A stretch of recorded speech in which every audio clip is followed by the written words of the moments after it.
Things of threes. Things of threes. Not of 13s. Stop that. Austin. And I'm Cloud. And this is We Watch Spookies.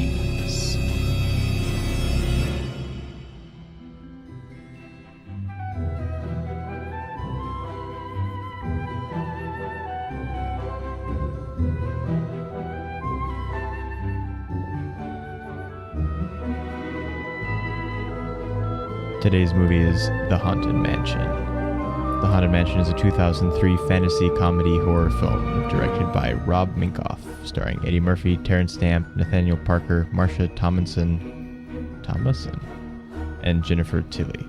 I love that synopsis. After receiving a call from an individual, would it be fair to call them real estate brokers? I don't think they're brokers. I think they're realtors. Okay, realtors. Okay. Brokering. So you have some realtors, and they're like, hey, come to this place. We want to sell this house. Oh, that's so good. And so they get a call out there, and unfortunately, it's going to be during their trip to the lake.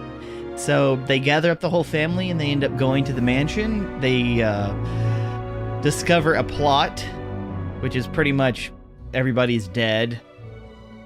You get some haunting. Dead. Yes, they're. You don't even know it at first. The master of the house is going all Freaky Friday and Count Dracula on. She looks just like the lady I was in love with, who isn't alive anymore. And so the butler is like, all right, well, we're gonna kill her and we're gonna undo the curse so all the ghosts can leave. And it fails.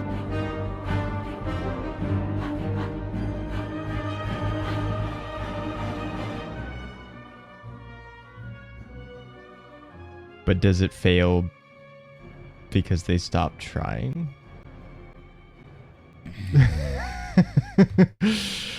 That's kind of lame. It's kind of lame. They're always lame. Yeah. They're not good. They're not supposed to be good. If they were good, they'd be like deep in the episode and would become the thing that goes before we start talking at all. So like, of course they're not good. It's too early in the show to be good. So this is a Disney movie because despite what we might have gone on about in the Herbie episode, that was not in fact the literal last Disney movie, only in a certain sense. So they did. And I did not say Disney's The Haunted Mansion, which is the way that I think the trailer says it, although the title doesn't really say it that way on the poster or anything. It says Walt Disney Presents, some of the things, the normal way that a Disney movie poster does. So Disney's Haunted Mansion, or Walt Disney's Haunted Mansion, is the Disneyland, Disney World attraction on which this is based. Just like Pirates of the Caribbean. Well, just like Pirates of the Caribbean, and also the Country Bears and Tower of Terror, which is going in reverse chronological order. Tower of Terror was made as a TV movie for the Disney Channel, and then Country Bears and the first Pirates movie were theatrical movies. And then this was the fourth one. It somewhat disappointingly, for Disney at least, only made something like a quarter of the money that the first Pirates movie did. Yeah. So well, based off of what budget that was spent. Well, it cost $90 million to make this, and it made $182 million. Let's see, how much did Pirates cost? $140 million, made $654 million. So yeah, it's a big it's a difference. Yeah. It's quite a difference. Even let's see, Country Bears. Country Bears. Ooh.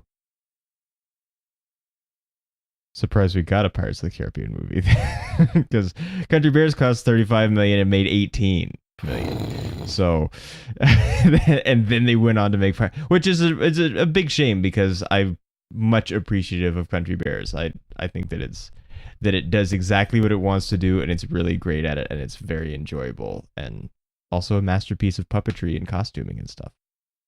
And they wrote a better supposedly hit song than Coco did. But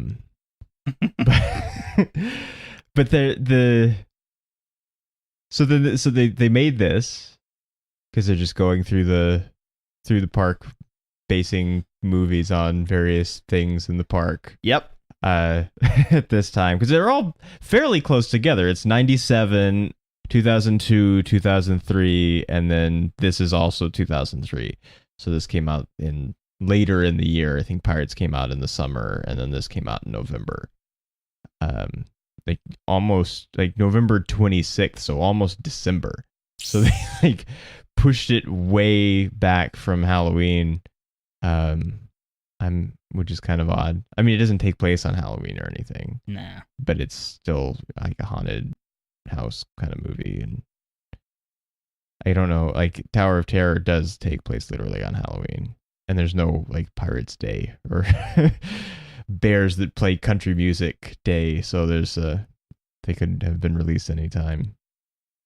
What this also is this is the year after not when it was made, because it was made about 2 years earlier and it took a long time for it to come out. But this is the year after Pluto Nash. Mm-hmm.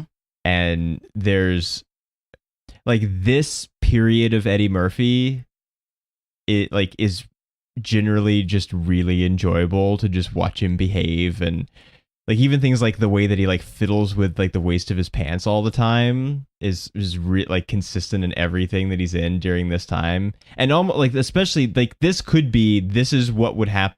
This movie is if Pluto Nash had a wife and kids and lived in the present time instead of the future. He acts very much the same way. Now maybe that's a knock against Eddie Murphy in a backhanded kind of way, where it's like he's only playing Eddie Murphy at this point, or he's playing this one character at this point, regardless of the movie. But I also really enjoy Pluto Nash, and it's just this he says things and then like does the Eddie Murphy smile, or he reacts to something in an extreme kind of way. Extreme. In like just in such a way that he does. And it's so perfect. It's almost like David Tomlinson is just like, you just enjoy everything that he says and does. And I guess not everything. I mean, there are things that I don't enjoy Eddie Murphy in, but in both of these things, I do just enjoy watching Eddie Murphy be and behave. I Spy. Yes, I Spy. I did not enjoy, and that's around this time too, isn't it? It's early 2000s sometime. I can't remember quite when it was, but he's playing a different kind of character there, though. This is his like light, like family comedy, or at least like Pluto Nash is PG-13. This is, I guess, what, PG or something. It must be, right? It can't be. Must be.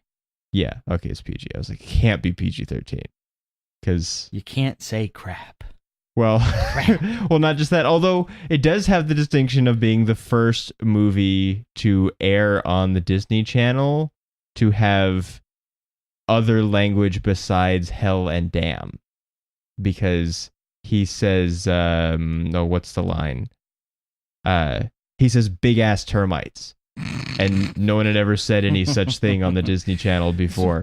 So it does have sort of an edginess distinction just in Disney Channel terms. That's probably all gone completely away now. I don't know what's on the Disney Channel anymore. Also, Terrence Stamp is just enjoyable as this like I'm sure he's played characters that weren't like this because he's been in a ton of movies and he's a well-respected actor, but he's really good at doing this like dry, proper kind of like vaguely unsettling kind of guy. Being a stiff. Yeah, he's a stiff. Yeah. Terrence Stamp can play a stiff. I mean, I guess he's a double stiff because he's also dead, but ooh, that's good. But he's what is it? No, it's not. Yes, I don't get good credit for this. It's not good. It's not good. Double stiff is not good. Double stiff is double stiff Oreos. It's like Oreos that are stale. It probably is, actually, yeah. You bite into it, it just crunches. It's like, oh god, it's double stiff. Oh, that's okay. That's that's dumb. It's real dumb. It is real dumb. Yeah. Also, it's too late now because nobody remembers that show anymore. And also, he's too old, I guess. But I guess it could be the later years or something. But the way that he is in the beginning of this movie, Eddie Murphy, not Terrence Stamp, is like if they ever made a live action Proud Family adaptation, it would have to be Eddie Murphy as Oscar Proud. Like it would just have to be because he's acting like it. Now maybe Oscar Proud is supposed to be animated Eddie Murphy because Eddie Murphy existed before the Proud Family did. But just especially when he's in this kind of like I'm selling stuff and I've got a catchphrase and I'm handing like this like here's a waterproof calendar. It's just like just that the cadence that Eddie Murphy has just makes all of this this could be super lame. These things that he says they could play really lame, but they're not because he's Murphying them and he's making them the way that he does when he says things, and so it makes all of it read much funnier than it's actually written, I think. Although I think it's written funny. I think there's a lot of funny stuff. Like I laughed a number of times. Well, I think like a lot of it is when it comes to humor in this regard, you can have Eddie Murphy as a character and he stands out because he himself is goofy while the rest of the world is not. And so a lot of the well, I think we talked even in the I Spy episode about how everybody in the world is goofy, and so it just all like reads as flat because it's all the same. And like everything is serious except for him, but he's serious about being him. Yeah. And so like even when it was he's still not winking at the camera or anything. Yeah, he's so like even when it came to like kill the spider. Yeah. You know, like the kid, he's losing his mind. There's the spider, goes in there. Like this is my Sports Illustrated swimsuit issue. If you're grown enough to do this, you're grown enough to kill a spider. And it's like all of these little bits that we get from him. Like some of it is incredibly outrageous, but it's only ever him, except for like some of the ghost stuff. But that's pretty that's pretty isolated. Just for like here you go and enjoy this little snippet. But that's what causes a lot of the humor to work. It's like everything's really serious and he's just like going crazy. Yeah. And sometimes he'll do something goofy and they'll give him a look. Yeah. Like you're being like real goofy. Like what are you talking about? Calm down. What you say? Calm down. Like the son has just great reactions all the time to everyone because he's usually standing next to someone else and a situation happens and he just gives this kind of like kind of look and a lot of times you just barely catch it or he's not even the focus or something, but he's reacting the whole time. He is to acting things. super hard. He's acting and he's acting is reacting, and so he's doing a lot of reacting. Best actor in the movie, the son. Yeah. Well, I mean, of course, there's a lot of. I mean, they get Terrence Stamp, who's a big deal actor, even though he's older by this point, and you get Eddie Murphy, who's a big deal, although I guess he's somewhat less of a big deal because of the giant failure of Pluto Nash the year before. This was already in production when it came out, I'm sure, so there was just no way to stop it. Yeah. And I don't know, maybe, I mean, it did get negative reviews, which I think is unfair, and we'll talk about that, but it may also have been that people thought, oh, Pluto Nash was bad, which I also disagree with, but people thought that it was bad, and so then they see an Eddie Murphy movie coming, and they're like, this is going to be bad, we're just not even going to bother to see it, and so nobody goes to see it, and it doesn't make any money. And then the negative reviews don't help, I suppose. But you also have, even though he's a character actor, and so he's not like he doesn't make it to the poster or anything, but when you see him and you always enjoy him, is Wally Shawn, who's the like I guess the stable guy or whatever. I'd call him the groundskeeper, whatever he is. Who's he's the inconceivable guy from Princess Bride, and so. He always plays this kind of, I mean, he comes in, they almost even try to play, there's a lot of, we're almost referencing another thing in this movie, like even the opening scene is very like the opening of Casper, the kid that comes up to the gate of the creepy old house and then like a ghost scares him away. And then there's the look at the size of those knockers, which is from Young Frankenstein. And when Wally Shawn's character comes into the scene the first time, he doesn't say it's inconceivable, but what does he say? He says it's unacceptable. Is that what he says? Something like that, And yeah. he's like, it's unacceptable. And he says it the same way that he says it's inconceivable. And so, like, they know what they have here. They know what they're doing. They're like, we're going to get Wally Shawn because, like, he could do, like, this exact version of things we want to do. We're going to get Terrence Stamp because he can be stiff. And we're going to get Eddie Murphy because we want him to basically play Eddie Murphy. I feel like I've seen these kids other places, too. Like, it almost seems like I've seen them as, like, also brother and sister. But that might not be true. Mm. And I'm not sure who they are, or like what I'm remembering them from. I'm not really sure myself. Because let's see. Okay, so it's Ari Davis and Mark John Jeffries. Oh, she was in an episode of Power Rangers Lightspeed Rescue. And nothing else I've ever seen. So I don't know what that is. So I guess it's not her.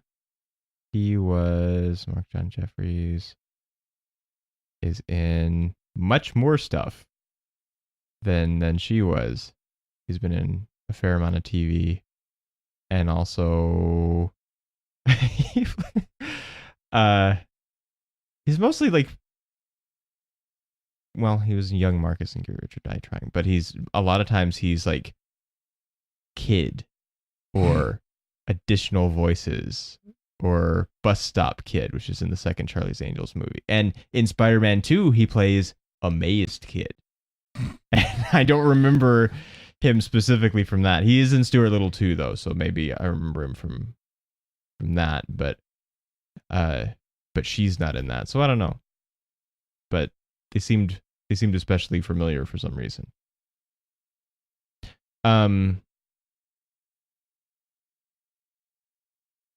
That spiders business, Mm-hmm. like there's way too much touching of the spiders. Yeah. They're like pressing on the door to close, and then once it's closed, they're not immediately just like, ah! They're just like, they keep like, they're like, is it pressed? Is it pressed? Is it pressed? And they hold on to it, and then the kid is covered in spiders. Eddie Murphy just picks him up, like holds him to his chest and carries him over here so that they can brush the spiders off. And it's like, no, they're trapped in the crypt. You can brush the spiders off right here. Like, you don't have to carry him around with the spiders on him. No. Because also, he doesn't want the spiders on him any longer than he has to have them there. Well, And now they might be on you. I want to know where the spiders came from because the door was closed. Ghost spiders. I don't know. They just kind of like come out of the like non-existent cracks. Yeah. It's like, hey, a crack was supposed to be there, but it's not there anymore. Just spiders. And it's not like they're like tiny spiders that you could just be like, oh, they could fit through a tiny thing. big. They're like basically tarantulas almost. Yes. So if they're not literally tarantulas, I'm not sure. Little baby tarantulas. So they're sizable and not easily fittable into cracks. Apparently, or reportedly, I guess, not apparently or allegedly, Mark John Jeffries, who plays the son, based like his like reaction to being afraid of spiders on Ron from the Harry Potter stuff. Mhm. Not really the movies at this point, because only I guess the first movie was out, but several more of the books were out. So there's kind of a Harry Potter connection, I guess. Although it's basically just like you're scared of spiders. Like it's a Here's your motivation. here's your motivation. You're scared of spiders. Be scared. I mean, he just comes screaming out of the bedroom when there's a spider, which is kind of like almost a cheat to like make us think there's something actually scary in there, that there's already ghosts. But And it's like, nah, and just it's like, spider. no, just a spider. But I mean, if you're scared of spiders, I mean, I'm scared of spiders. I could hit a spider with a magazine, I think. I don't know if I could open the door. I mean, I guess I would have to because they're going to die otherwise. All right. But So what I want to know I don't is, want to touch spiders, but I could hit a spider with a magazine. what I want to know is like, okay, so if they're in the crypt, right? And he already kicked like one of their like one of the the zombie thing's ass.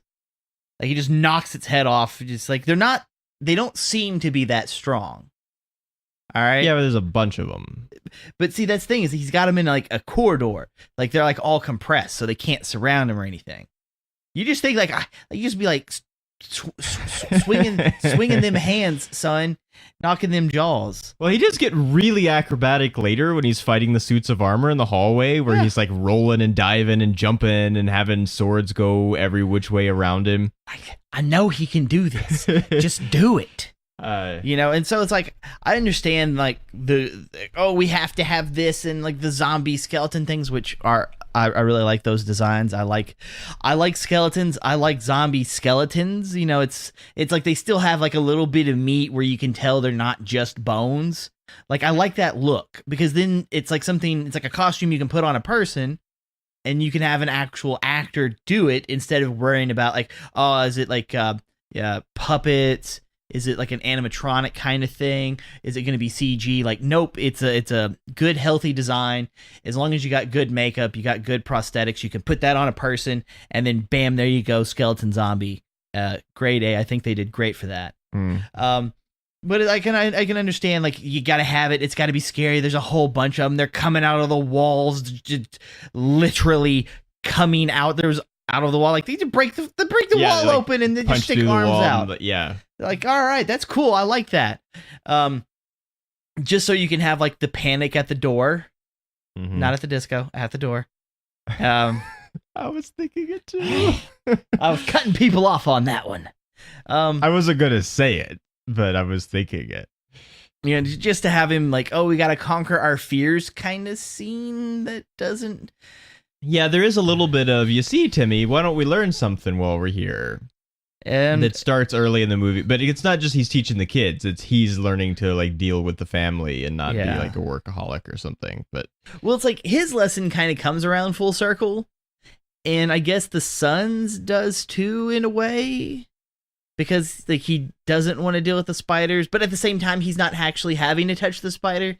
He has to touch the handle of the lock that has spiders around it. It's way too close to spiders. Yeah. So it's basically like touching a spider. So it's like I kind of feel like they did, but at the same time, it doesn't feel as it's not as fulfilling. And then of course, like the daughter doesn't get anything, but at least she gets the whole quit being such a sissy. Let's just do this, and then gun hose it. Well, what she does do is, I mean, both of the kids start out being like the kids that walk around Disneyland with a Game Boy. Like they're sort of disassociated and they don't care, and they're like, oh, why do we have to do this, while they're walking through this like really cool creepy house. And they're like, what about the adventure? And it's like, you're having an adventure right now. Like just the one you thought was going to happen, just like going to some dumb old lake you went to last year. That's not an adventure. This, you don't know what's going on here or what's going to happen. Like this is an adventure. And then they're in the room and like, this is dumb, and she can't get her phone to work because they're in the middle of nowhere. But then the ghost ball comes along, and then they're like, ooh, and then they totally change and they start to get involved, and then you have the son having to not be scared because she's still doing her like gung-ho thing, and like they come up to the elevator and she's like, let's check it out, and he just like the camera's inside the elevator and they're standing there looking in with the light, and she's like, let's do it, and he just like walks away and she has to like reach and grab him like it's a cartoon and make him do it. So like they learn how to deal with each other kind of, but they also learn to not be brats.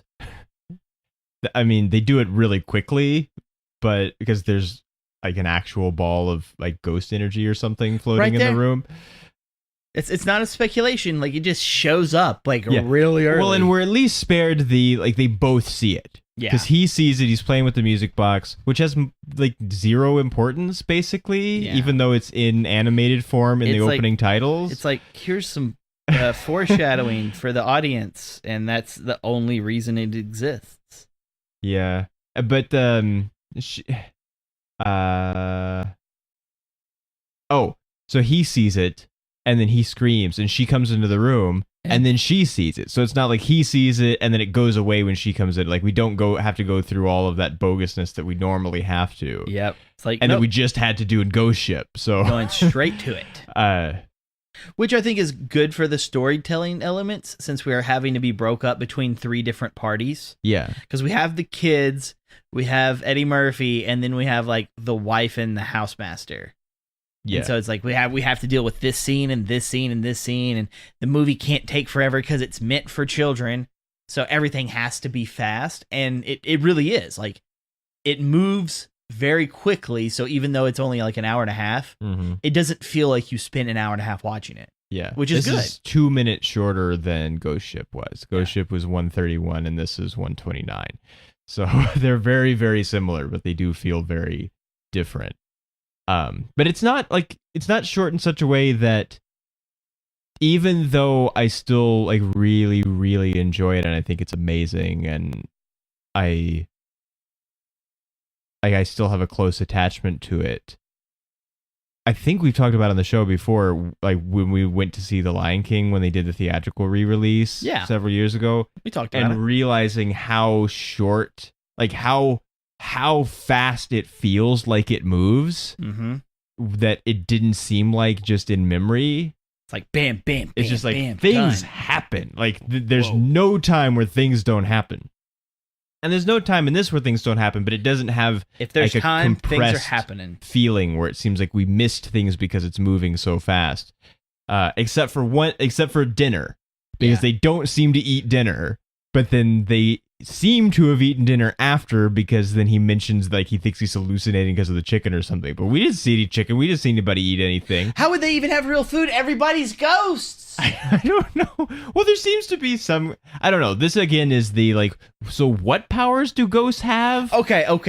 So, kind of thing. So I don't know how it works. How does Butler Man have more ghost powers than everybody else? I don't know. See, what is up with that shit? Well, maybe he doesn't. He just like uses them, or he spent more time like learning to use them or something. I don't know. Maybe it's like evil or something. Evil. Well, okay. See, the reason I bring it up like this is because he kills Elizabeth, and then the master kills himself. So we know that the master's been dead and most likely a ghost before the butler. And so I'm guessing he... Because we don't know how the butler died. Yeah. So, like, is the master supposed to know he's a ghost? Does he not know he's a ghost? Like, I think he does know, yeah. Okay. Because then he's, like, poofing around towards the end. But he does spend a lot of time pretending not to be. But so does everyone. Yeah, it's just like it's little bits like that where it's like I'm a little confused, but it's not necessary for the story. So like I want to know, but there's no importance behind it. Yeah, because they don't do anything as extreme as they all turned into furniture or something like Beauty and the Beast does. They're still their same. They still look the same, but they're sort of tied to the property. And there is this thing. It's not that clear from the movie because they don't really spend that much time away from the house. But there was this intention that they could look normal while they were in the house, but then the further away they get from the house, the more like ghost-like or dead they are. Yeah. So then they bust out of the house in the carriage, and so then they're like transparent looking, like ghost-looking ghosts. Yeah, they start turning into the. And then like crypt, the people in the crypt are like skeletons and zombies, and they're not even solid. Like they're solid again, I guess, but they're not like blue and clear and happy and stuff. Yeah. They're like just like skeletons and meat, and so there's because the mausoleum is like the furthest place from the house that they go. So skeletons and meat. Well, I guess that's just what people are skeletons and meat. So they're dead meat though. And some of their meat's missing. You can't eat your pudding without your meat. Like if you don't eat your meat, how can you have any pudding? Pretty easy. I mean, do you not know how food works? You gotta put it in my face. Also, your English and you're saying this to me, like half of your pudding has meat in it, so I don't even know like what you're on about. Which everyone is British that lives in this house or something. I guess they're just Victorian era, Like, kind I of. But they're in Louisiana, yeah. So they Yeah, I should be expected- French yeah, or that's what I was something, if thinking. anything. But they're not French. And like the house has like Italian Influences, yeah, and I'm she like, says, yeah. Hey, wait a minute. What? Shouldn't it be French? But no, he does know he's a ghost because he's actively lying at dinner because every time they say something direct to him, like your grandfather or the original owner of the house or something, he just ignores it and continues to speak. So he knows that he's been not alive, but he knows he's been here in the house and he didn't inherit it from anybody recently. Which I did think, like, so he gives them the deed to the house at the end, and it's like this like parchment thing with a ribbon wrapped around it, and it's like when you walk down to like the county clerk's office with that's like, this is the deed to the house, like I need to change the name on this deed to the house. Oh boy. It's just like, what even is this? Like, this paperwork. is 400 years old. Do they even trust it? Do they even believe you it's the deed to the house? It does kind of make me wonder what they're gonna do with it anyways. Yeah, because we don't see it. Yeah, like, are they gonna sell it? Because that was kind of the big thing. We know that they took the barbershop statues and The gypsy, gypsy, the gypsy glass ball. Which and they're driving this like dumpy looking minivan that they have everything like roped to, and they're driving to, I guess, what that's like the 7 Mile Bridge in Florida or whatever, isn't it? I think so. It's like, so, which is like you can get there from Louisiana. Yeah. Is it 7 Mile, or am I thinking 7 Mile Island? It's something. It's a number. I'm just totally out. I mean, there's a lot of numbers. I know.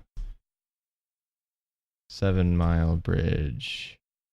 Yes. Okay. So it is the 7 Mile Bridge, but it is also 7. No, it's 3 Mile Island. Okay. It's 3 Mile Island, which is where the nuclear accident was. It's off the coast of New York. Yeah, it's 3. That's 3 Mile Island. It's 7 Mile Bridge. Okay. So. All right. That was much more confusing. But so we don't know. Like, we don't see the house again after. So it's not like it's all shiny and everything. And hey, there's been some passage of time. It's another movie where at the end we get to see all the souls leave. Yeah, but they don't like rip it away from us this time. Yeah. It stays happy. Except for it stays happy, but it kind of makes me wonder, like, why didn't the gypsy and the statue quartet, like why did they stay? I don't think they're related to the curse. I think they've just been hanging around the house because there's a bunch of ghosts there already. Yeah. I can believe it. I don't know. Well, the gypsy thing is a different thing, probably. I don't know about the statues. Well, if you notice, these seem to be the only ones that are associated with a physical object. Yeah. Everybody else are just kind of like, we're people who are ghosts, and these things exist as physical objects that you can touch regardless. Because I don't think the suits of armor are ghosts. I think that the butler is just controlling them with his ghost magic. Because there's nothing inside them. They don't have any characterization. They're just moving and fighting and stuff. Which the way that they deal with Eddie Murphy just reacts to that the butler did it, and so like takes away that as being a criticism. But I mean, and it had to be because there's like 5 characters. There's like 5 people that lived in the house, so it couldn't be that many people. Yeah. So and so random person who's never been shown in the movie did it. Yeah. What? Well, because that would be cheating. That would be bad and fake. I do really like the barbershop statues. Like, yes. That moment is really funny. Just the way they tee off of a word, which I think is something that's at the attraction. I've never been to it, but I think that is something where they have the animatronic statues. But but just the way they tee off of a word, and it starts out being like they're just. It's like how Bumblebee uses the radio to talk to you by using like the emotion of the song or something. They're using either pre-existing songs of various kinds, or mostly actual barbershop songs, traditional barbershop songs. that just happen to have the word that he said in them prominently.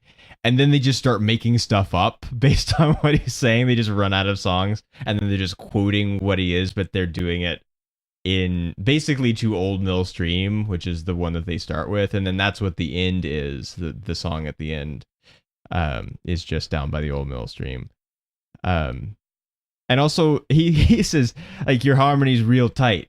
And it is. Like, they Yes. are a really good sounding barbershop quartet. And I really like barbershop music. I don't know who they are, but they're good. Whoever they are, they're good. So All right, so there's two things that I kind of feel.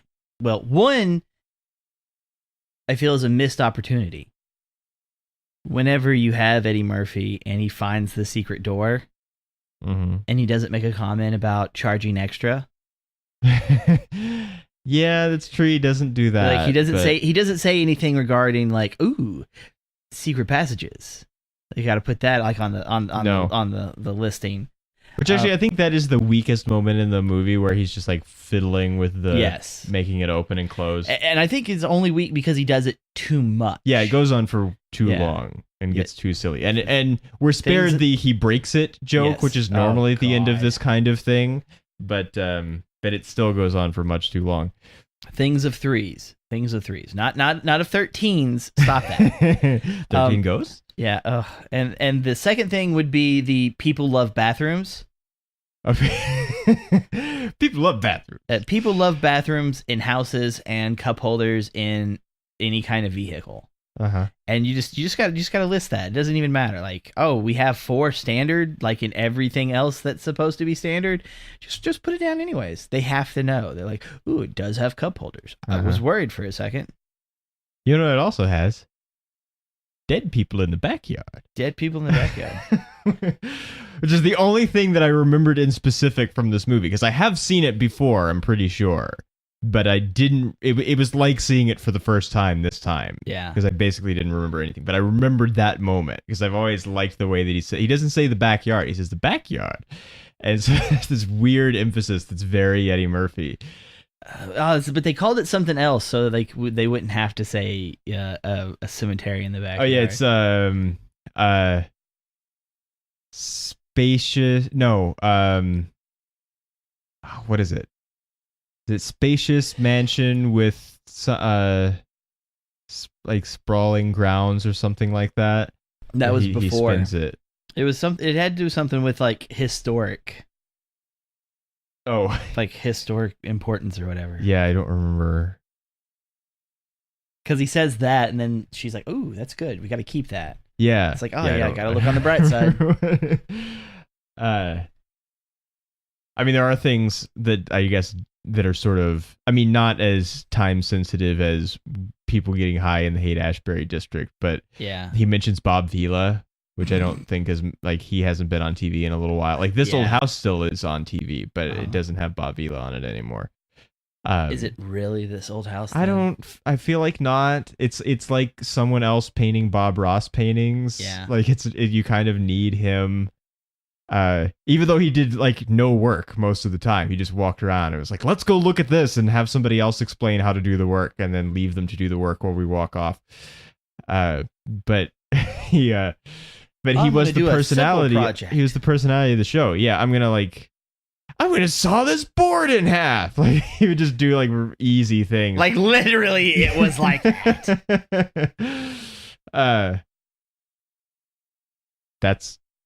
That's going to be a joke that's not going to read in a few years, probably, too, right God. there. And I'm not going to explain it. Go and read your internet history. Citation needed. I did it in the voice. You can find it. I kind of in the voice. Not as good as I could have done it, but. So, also, he apparently has hell powers or something. See, he's like, you're all like, I will send you to hell, and then hell opens. No, he's like, I'm going to damn you to hell. You all to hell. And then he's just like, he looks at the fireplace and his eyes turn white, and then like it's all glowy and shit, and then like fire demon dragon thingy with a snake tongue comes out, and then just grabs him, and then that's like it. Which I guess it really isn't like he doesn't have hell powers, because hell's like, no, I'll take you to hell. Yeah. And he just he gets a hold of Eddie Murphy on the way by, but it's not supposed to be that way. Yeah. So, we'll see. Even with that, like there was a scene where he knows the butler did it, so he tries to call the butler out. And I'm, like, I know it's a Disney movie for kids, so they can't say it. But I was, kids? huh? For kids? No, no, evil. It's just a whole bunch of evil. But like making a comment about there being a special place. Like you don't even have to say hell, but just there's a special place for people like you. And it's like, yes, there is a special place in hell for murderers. Yeah.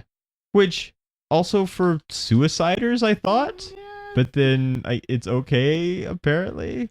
I mean, also, I'm pretty sure he's pretending to be a priest. Because I don't think he's a real priest. No. He's not a butler and a priest. Like, nobody has time for that. Like, so he's a fake priest. Like, that'll send you to hell probably anyway, even without the murder. But especially. Because also, even if he was a real priest, now he's a murderer priest. Which, like, that's no good either. So, like... He's going to hell. Like either way, he's going to hell. When you dual class a cleric and a rogue character. I guess. There you go. There's just some D&D humor for you. Magic the Gathering cards in the son's room. He's got them in like sleeves on the wall. On the wall, it's just hanging there. Don't know why, but okay. Some old stuff too. Oh yeah, I forgot.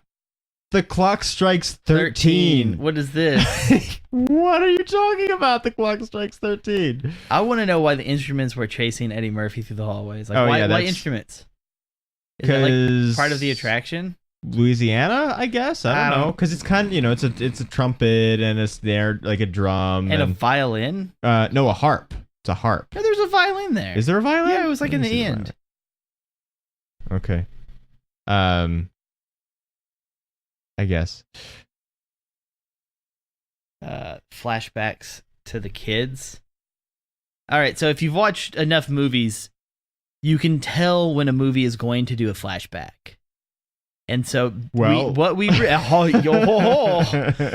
receive is the start of what looks like a flashback, but it bright fades. Is that it fades to white. It fades to bright, and then it's like the kids adventuring in the house, and I'm like, this is terrible flashback. Well, yeah, except I do like the sort of subversion of it. Yeah, and then they do actually do it legitimately again later, where actually from that moment, then we've kind of been in the finding out the history part of the movie for a long time. Yeah. And we just didn't know it. Uh-huh. And then they resolve it with the pull out from the gypsy woman, and Eddie Murphy says, "So that's what happened." But we've had all these other interim scenes that explain things. Some stuff with the master of the house and the wife, and some of it from the maid and Wally Shawn. And so they almost do construct it as a history flashback in the present time.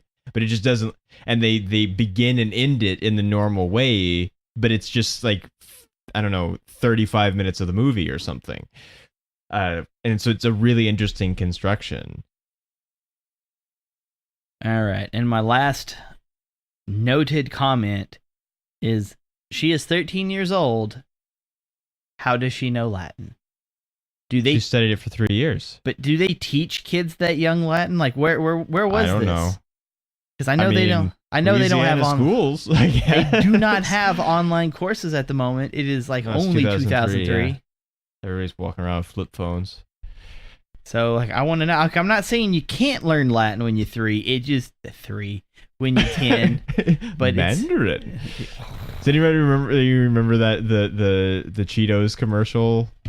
Like I said, the word Mandarin like always makes me think of that, because there's like the mom like it's soccer practice for the like little kids, and there's like the fancy pants mom in her like white pantsuit, and then there's the other mom that's like normal eating Cheetos, and she's just going on and on and on, and Chester like shows up and says blah blah blah, and then the mom just like wipes Cheeto hand cheese just all over the back of her white pantsuit. But while she's talking about it, she's talking about how like fancy pants her kid is and how great the private school is. And she's like, he's learning Mandarin. And like, I always hear the word Mandarin in that voice because of that. What a waste of good Cheetos dust. Yeah. Why can you not just buy Cheetos dust? Like as much like terrible like brand name exploitation as we have now. For the same Why reason do we we not have can't buy Cheetos? Oreo cream. Yeah, I guess. I mean, you could buy other marshmallow cream, though. I know it's not the same, but I think actually, couldn't you, though? It's not the same. Couldn't you, though? At See, one point? I remember someone posting a thing that looked like a tub of Oreo cream. It's probably fake. But yeah, I was thinking it's either not sold in the States or it's fake. Oh, yeah, they probably, if it's not, it might be like Japan has this or something, like all of the flavors of like candy bars they have that we don't have. Well, of like our brands of candy bars, like like strange flavors, like kelp flavored Kit Kats and things. There's all kinds of I oddball think stuff. I know why though, because like there's a lot of stuff that's in the States that's under Hershey's and not Nestle or Nestle. Yeah, fuck me. But like over there, like a lot of those brands are listed under Nestle instead of Hershey, and I think that's why. Maybe Because like all of that crazy flavored shit is listed under Nestle and not Hershey, but then you come over here and it's like, oh, it's Hershey. I don't understand like the logistics behind it, but yeah. I've seen the wrapper, I've seen the packaging, over here it's packaged like this, over there it's packaged like that, and they got crazy ass flavors, and you got to import that shit. Yeah, I mean, we do have like our commonplace chocolate in America is like really subpar compared to most of the rest of the world. Like Yeah. even if you get the same brand, like Cadbury chocolate here and Cadbury chocolate in like England are not the same, and it's much better there. It's American candy is less than some. Except for Jolly Ranchers. Jolly Ranchers are Jolly amazing. Ranchers. Have you seen the ones that have like the powder inside? I have not. I just saw them for like the first time the other day. I want to try them. But yeah, they've got like sour powder inside of a Jolly Rancher. Or no, it's not a Jolly. No, it's no, maybe it actually was. But I think maybe it's a trend, because I think there were like the Airheads Extreme bites that also had powder inside them. So this like powder inside it thing is maybe a candy trend that's happening at the present time. Not sure how, like, is it a good idea to just like bite into a soft thing and just have powder explode in your mouth? Like, isn't that how you get choked? Like, I could see that. I don't know. I'd still try it anyways. I mean, yeah. I guess it's probably gotta be better than But I tell you one thing, it's less dangerous than going inside of an unmarked tomb. yeah, Mausoleum. the with no name. Which Filled I don't with see any zombies. names anywhere. No. So I don't, it's apparently really clear that this is the one without a name, but I don't see any names. I wonder what kind of cookies those were. That was another really great moment too, because the butler is just like suspicious of the cookies, and he picks up the tray and he's holding it in front of them, and then they're just like, they take cookies as if he's offering them cookies, because he's holding a tray of cookies in front of them. And like, Yeah. someone offers you a cookie, You take it. you take it. Because just remember, kids, if a stranger offers you drugs, accept it and say thank you, because drugs are expensive. Someone comes around offering you cookies, we don't ask questions. We accept the cookies. The kindness of strangers and evil butlers. Yeah. Unless they're oatmeal raisin cookies. Oatmeal raisin cookies are okay. I mean, I would rather have an oatmeal cookie without the raisins, but like I would also like a white chocolate chip cookie much more without also having macadamia nuts in it. See, And okay. both of those things are hard to find, so usually you have to make them. Okay, so, okay. They also okay. used to make the like cinnamon pinwheels without pecans in them, and they don't do that anymore either. Yeah. Those were good. All right, so, okay, so I'm going to break it down. Yeah. This ain't movie talk. This is diabetes talk. All right, so I can understand liking raisin cookies. I like raisin cookies. I'm not that big into oatmeal cookies, but you always find them together. Diabetes. So it's like, I don't like oatmeal raisin cookies because I don't like the oatmeal in the cookie. I like the raisin, but that's it.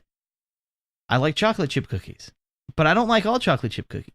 I've had some really nasty ass chocolate chip cookies. Yeah, well, it's because they're like the cookie that people picture when you say the word cookie. Yeah. They're so commonplace that many people make them that are not like that should not. Yeah, don't. Like they yeah. should make better. Like, if you terrible. can't make a cookie better than that, and lots of commercial cookies even Yeah. are not that great. So Now, this is a personal preference, but I do not like what is currently associated with the term sugar cookie.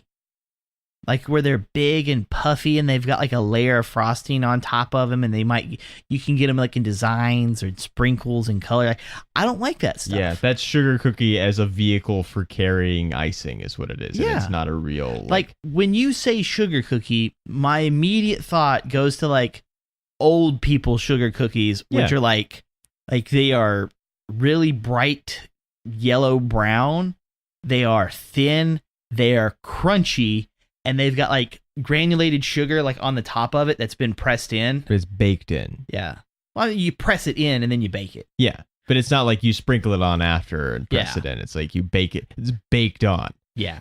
Baked And, on sugar. and oh my God, they're so good. Yeah, I need to make like there was this this woman named Lucille who went to my parents' church. Like she's been dead for like 45 years probably, but she made going to church. No, she more. made she made these sugar cookies, and like she would pass like the recipe like got around to everybody, and there so like everybody calls them Miss Lucy sugar cookies because that was like, no, you don't call somebody Lucille. I mean, unless you're can't get the name. Who is it? Whose guitar is named Lucille? It's not Bo Diddley. What who is it? Do you know? And you're just not telling me? No, I'm trying to think. BB King. Lucille is the name of BB King's guitar. That was terrible. He can get away with it. That's fine.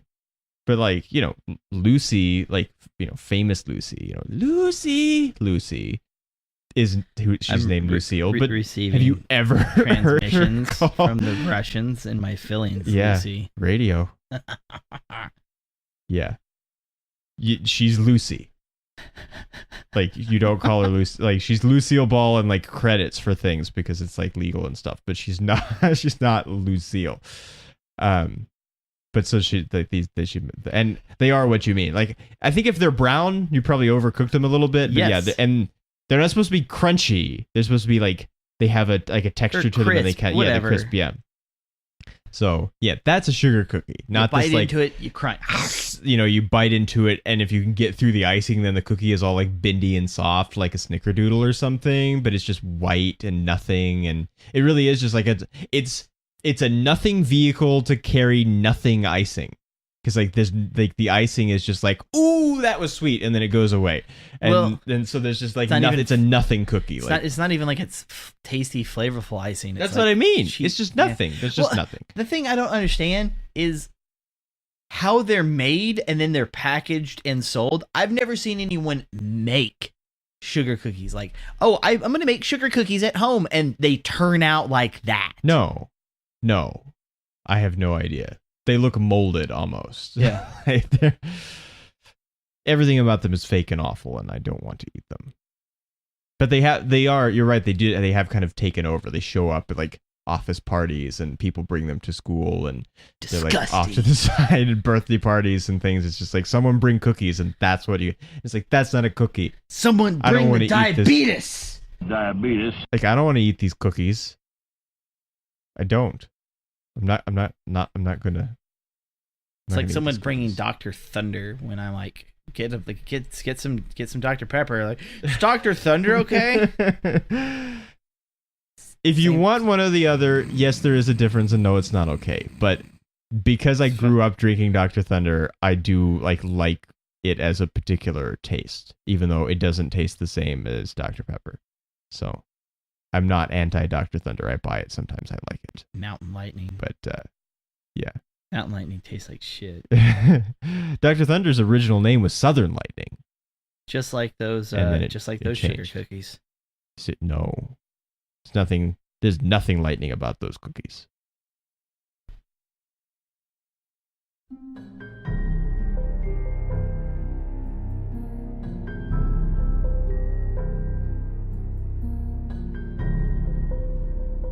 So, how about stars?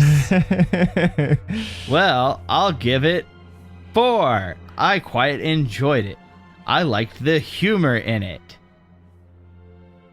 Plus the effects. I mean, those zombies like that. I mean, like, that's a it 10. looks good for 2003. Even the Yeah. ghosts and stuff look good. Like, I'm gonna give them zombies a good 10 out of 10. That's some good shit right there. You know what I mean? I like it a lot. I think it's funny a lot. I think it does kind of like subverting what you expect it's going to do kinds of things with the story and the construction. And I like that whole like a big part of the movie is a present day flashback and you don't realize until they close it. And I like Eddie Murphy in this particular case. I had a really good time. I don't know. I don't think 4 is high enough. Like, it seems crazy to take. I mean, someday Pluto Nash will end up on the show either because we just have to do it or because it is in the fishbowl, just to like continue spoiling things that are in the fishbowl as we do commonly. So it'll be on the show at some point. You'll hear me talk about it and have to like, it really will be the like not existing thing, at least to this point, your favorites on trial kind of thing we joke about sometimes, that the favorite 50 is not supposed to be. But they are. Sometimes they are. A lot of well, you know, if it's like I Spy or something that's like really bad and only one of the people likes it, which might be the case with Pluto Nash, I don't know. But I really enjoy that also. Although I think it does have significantly more issues that I'm just able to look past for some reason. I don't have really any issues with this at all. Except for the, like, she comes back to life because of the, like, ghost magic or something. That's a little weird. Ghost ball. It's kind of like when Neo reaches inside Trinity with his, like, ghost Jesus hand. Also, I didn't think she drank the poison. Yeah, neither did I. Because she like goes to drink it and then he says, I have some objections. And then it doesn't, it's like she puts it down. It looks like she doesn't drink. But apparently she got a little bit of it. And then ghost magic is gonna save it. It's gonna wreck that day. Ruin the day. Pretty significant kissing also for like a Disney like family friendly kind of thing. Although they call attention to it, and the kids are like, ew, kissing. And also, ew, that's mom. Like another dude's kissing mom. No, that's not your mother. Except then he's like, that's my wife. Yeah. So. Like, I know y'all miss each other, but like seriously. I mean. I need my wife back. Yeah. I mean, he's missed her for like hundreds of years. So I guess it's okay. He can get a little kissing. I don't know how that can be hundreds of years. Like, if you're going to say hundreds of years, it's like 200s max. Because we're still in Louisiana. Yeah. Well, we don't know that it wasn't. I mean, it looks like... I guess it's not Victorian. It's something else. But like they're having like a masquerade party. It's like an Edgar Allan Poe story. Yeah. So it's some significant period of time ago. Maybe not hundreds of years, but I'll give you. I'll give you 150. Many years. 150. So- Final offer. No deal. But, so I mean, probably like everybody may say that I'm a maniac for like thinking that this thing is great because it's. I think it has something like a 13% aggregate score for positivity. I'm gonna give it 5 stars. I had a really great time. I'd let my kids watch this. Yeah. I mean, I guess maybe we should have been doing this as like a commonplace thing, but because we've only done it on like one of these in this series. But like, you don't have to. Don't take your kids to this one. Like, you totally can. It's okay. Yep. And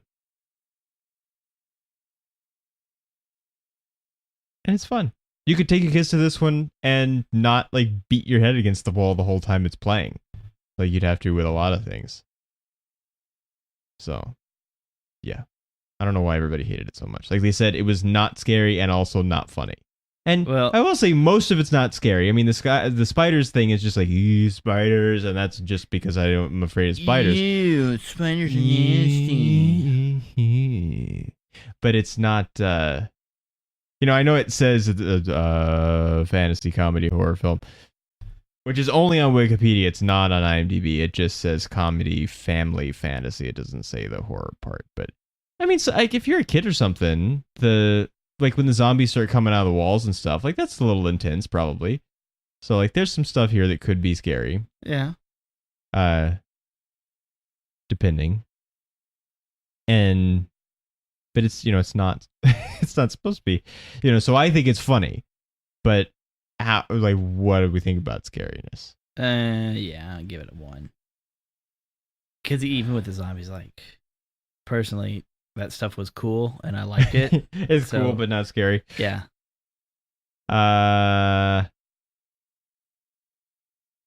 Even though the spiders are like, there are scarier spider things in movies, even when they aren't like giant or something. Lava antula. No. Spiders made of lava. Or something.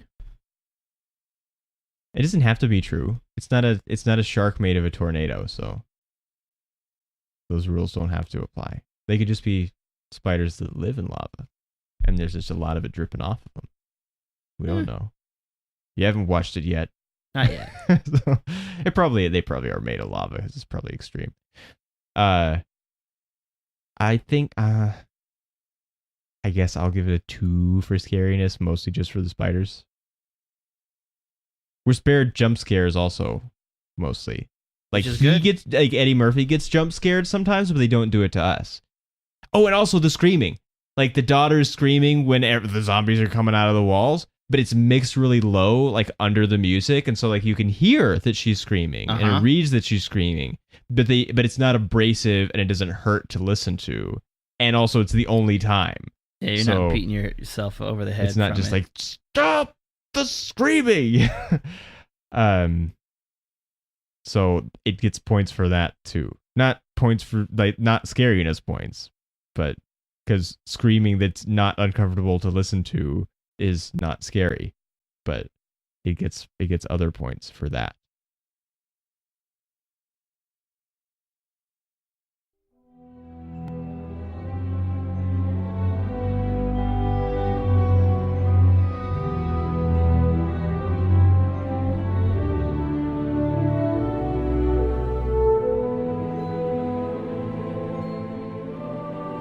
So that's all we have to say about the Haunted Mansion. See you next time. Later.